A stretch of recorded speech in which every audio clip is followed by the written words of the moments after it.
Você também já se perguntou por que motivo são gerados os sopros cardíacos?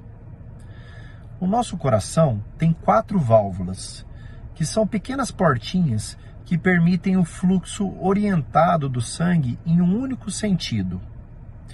Essas portinhas, quando não se abrem adequadamente ou quando não se fecham adequadamente, elas acabam ocasionando um turbilhonamento do fluxo sanguíneo, uma aceleração do fluxo sanguíneo. E isso é audível pelo médico como um determinado sopro. Os sopros têm características diferentes e, através dessas características, muitas vezes pelo exame clínico, nós conseguimos detectar qual o problema do paciente.